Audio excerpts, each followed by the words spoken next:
ஏய் என்னவாடி அந்த போக்கிக்கு எதுக்கு உன்னைய பார்க்கணுமா? நீ வேற உன் ஃபியான்ஸை கூட்டிட்டு வந்திருக்க. விடுப்பா, ஆயிரம் தான் இருந்தாலும் சுகுவோட எக்ஸ் தானே. வரட்டும் வந்துட்டான் பொழுக்கி. காசிக்கு போயிட்டு வந்தேன். ஏய் சேதுக்கு போகலையா? செத்துருவ. காசிக்கு போயிட்டு வந்தேன். ஏன் சாமிக்கு போக வேண்டியதானா? எனக்கு தெரிஞ்சு நீங்க 3 பேரும் அங்கதான் போறீங்கன்னு நினைக்கிறேன். எங்க விட்டேன்? நீ காசிக்கு போயிட்டு வந்த. அதானே. அங்க போய் உனக்காக இந்த கங்கை தீர்த்தத்தை எடுத்துட்டு வந்தேன். பாத்தியா சுகு, அப்ப கூட பொம்பளை பேர் வச்ச ஆத்துக்கு தான் போயிருக்கான். விடுங்க பெருசு, அவன் கேரக்டரே அதானே. அதுக்குன்னு ஆத்துக்கு என்ன கங்கையாமரன் நான் பேர் வைப்பாங்க? ஏன் நீ ஹாரிஸ் ஜெயராஜன் வச்சுக்கோ. ஏய் அதெல்லாம் இருக்கட்டும், இப்ப எதுக்கு தீர்த்தத்தை எடுத்துட்டு வந்திருக்க? புது வாழ்க்கை அந்த பெரியவரோட தொடங்க போறேன். பழைய பாவத்தை தொலைச்சிட்டு போ. ஐயா பெரியவரே, இதை கொஞ்சம் ஓபன் பண்ணி கொடுங்களேன்.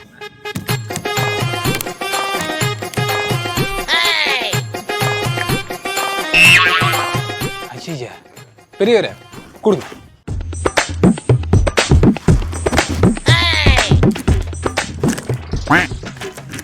இதுக்கு நீயே திறந்துருக்கலாம்ல. உனக்கு மூடிய கூட திறக்க தெரியலன்றது அந்த பிள்ளைக்கு தெரிய வேணாம்.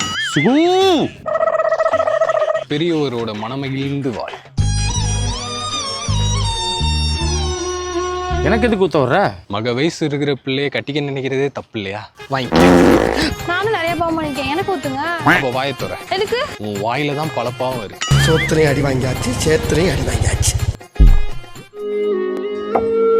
உங்களுக்கு ஊத்துனது கங்கை தண்ணி நினைச்சீங்களாடா? கங்கம் அக்காவோட செய்வின தண்ணி. இந்த தண்ணிய உன்னைய கட்டிக்க போறேன்னு சொல்லி ஏமாத்தினவ, அவளை கட்டிக்க போறவன், இவங்க மேல எல்லாம் தெளி. எப்படி நல்லா வாழ்ந்துறாங்க நான் பாத்துறேன்.